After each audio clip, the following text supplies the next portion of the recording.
Kita belajar bagaimana apa yang dihadapi atau apa yang dilakukan oleh Hana ketika dia mengalami berbagai tekanan. Memang dia dikasihi oleh suaminya Elkana, tetapi ada tekanan-tekanan yang luar menekan dia, ya, membuat dia susah hati. Nah, untuk itu, apa yang menjadi kesusahan hati kita hari-hari ini?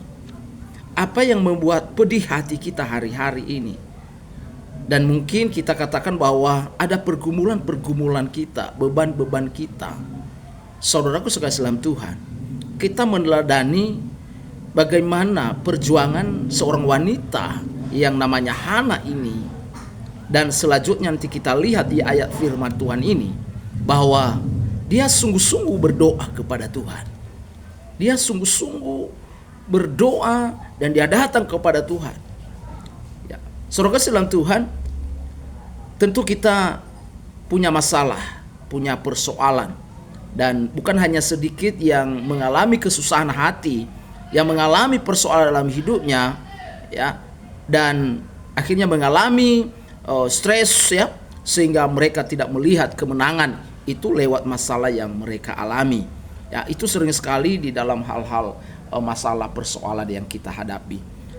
Nah, tetapi kebenaran firman Tuhan ini lewat wanita yang namanya Hana itu memotivasi, menguatkan kita. Yang pertama, apa yang harus kita lakukan supaya kita bisa menang atas masalah-masalah, ya, atau suatu rahasia kemenangan pada waktu hidup bersusah hati.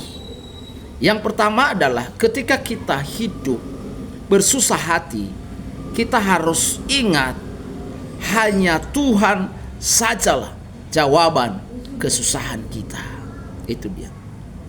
Karena sering sekali di dalam bersusah hati atau dalam pergumulan, kadang-kadang kita lupa bahwa siapa yang bisa menjadi solusi, mencari solusi yang lain, mencari jalan yang lain, yang artinya melupakan Tuhan. Padahal Tuhan adalah suatu jawaban, ya. Dialah yang menjawab doa kita, dialah yang menjawab kesusahan kita. Tak mungkin Tuhan biarkan anak-anaknya yang percaya kepadanya, yang sungguh-sungguh, yang sedang bersusah hati, dia mendekat kepada orang-orang yang mendekat kepada dia. Nah, kita lihat saudaraku dalam Tuhan, ketika Ayub bersusah hati, lihat dia tetap tidak melakukan dosa. Dia tidak melakukan dosa meskipun istrinya berkata, kalau kita lihat Ayub pasal 2 ayat 10 sampai 10, meskipun istrinya berkata, masih bertekunkah engkau dalam kesalehanmu, kutukilah Allahmu dan matilah. Nah, coba bayangkan kalau orang berkata seperti itu padahal dalam kesusahan. Ayub sedang dalam keadaan sakit parah, sedang bersusah hati. Tetapi datang orang-orang yang membuat dia susah hati lagi. Dan bukan orang yang jauh, tapi orang yang dekat sekali sama dia, yaitu istrinya. Tapi lihat Bapak Ibu sekalian Tuhan, Ayub berkata, tetapi jawab Ayub kepadanya, engkau berbicara seperti perempuan gila. Apakah kita mau menerima yang baik dari Allah, tapi tidak mau menerima yang buruk? Dalam kesemuanya itu Ayub tidak berbuat dosa dengan bibirnya. Wow, kadang saya menangis kalau saya merenungkan firman Tuhan ini. Sudah dalam keadaan susah, sudah dalam keadaan sakit, datang lagi yang menyusahkan hati, yang membuat sedih, yang memedihkan hati kita. Tetapi luar biasa Ayub, dia ingat bagaimana kebaikan Tuhan yang luar biasa, yang sangat baik, yang dia terima dari Tuhan, berkat Tuhan. Itulah dikatakan adalah, apa kita mau menerima yang baik dari Allah tapi tidak mau menerima yang buruk? Saudara Tuhan, itulah jawaban daripada Ayub kepada istrinya. Saya percaya Bapak Ibu, di saat kita susah, Ayub menjadi teladan juga bagi kita. agar kita mengingat kebaikan dan berkat Tuhan yang sudah pernah kita terima.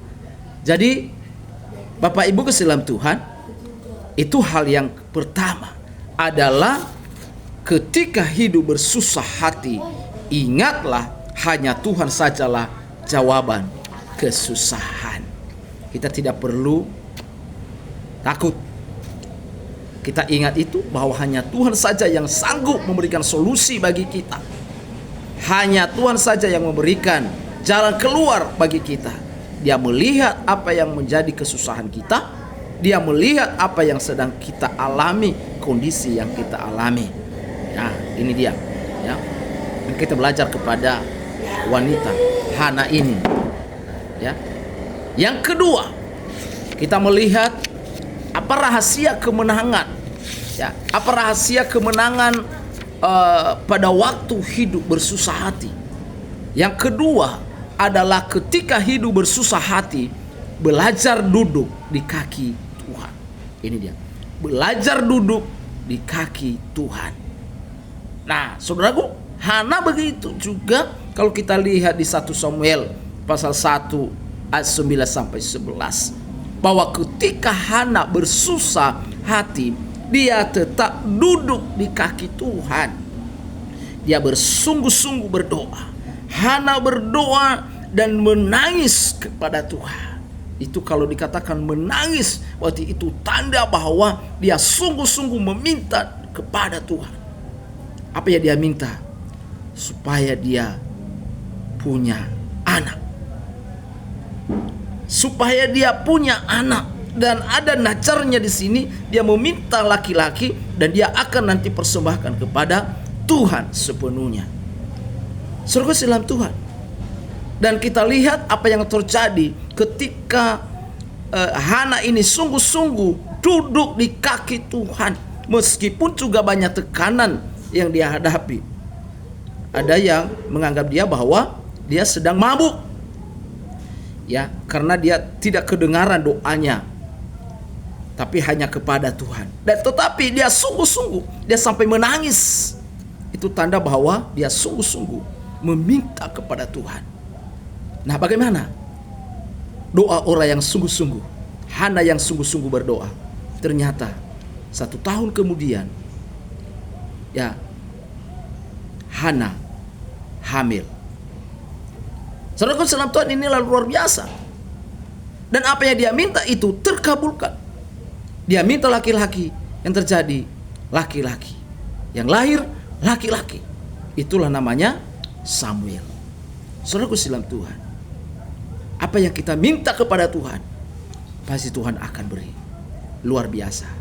Luar biasa. Yang terpenting adalah kita duduk di kaki Tuhan dengan tenang, dengan diam, dengan sungguh-sungguh. Menangislah kepada Tuhan agar doa kita dijawab oleh Tuhan.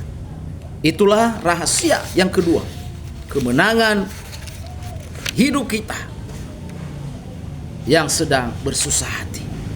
Yang ketiga, kita lihat hal yang ketiga adalah ketika hidup bersusah hati, jadilah Tuhan tempat pengungsian. Saudara dalam Tuhan, kalau kita lihat juga di Nahum ayat 1 sampai 7. Kitab Nahum pasal 1 ayat 7 berkata, Tuhan itu baik. Ia adalah tempat pengungsian pada waktu kesusahan. Ia mengenal orang-orang yang berlindung kepadanya. Yang artinya di saat kita bersusah hati, ya, tempat pengungsian kita adalah Tuhan. Jangan kita lari kemana, tapi kita lari kepada Tuhan. Kita berdoa kepada Tuhan. Kita mencari Tuhan dengan sungguh-sungguh. Ini memotivasi kita. Kadang orang kalau sudah dalam keadaan susah, lari kemana? Mencari yang ini, yang lain. Ya, mencari tempat yang aman. Bukan berdoa kepada Tuhan. Bukan meminta tuntunan Tuhan. Bukan mau mendengarkan suara Tuhan. Ini yang menjadi persoalan sering di dalam kehidupan manusia. Sering menganggap bahwa dirinya itu mampu. Sering dirinya itu menganggap bisa. Tetapi sama saja. Hati-hati. Kita diuji. Tuhan tahu apa yang menjadi kesusahan hati kita. Tapi Tuhan menguji kita, apakah kita sungguh-sungguh kepada Dia atau tidak. Makanya kita harus banyak belajar takut Tuhan. Kita belajar firman Tuhan, dan hari demi hari kita terus belajar. Oleh sebab itu, saudaraku dalam Tuhan, tempat pengungsian kita hanya kepada Tuhan. Oleh sebab itu, kita belajar tentang wanita Hana ini yang bersusah hati. Sangat luar biasa. Kalau kita lihat tadi di dalam kebenaran firman Tuhan di 1 Samuel pasal 1 ayat 4 sampai 8, itu membuka hati kita. Dan ini sesuatu hal membuat kita bersuka cita. Ternyata Tuhan tidak membiarkan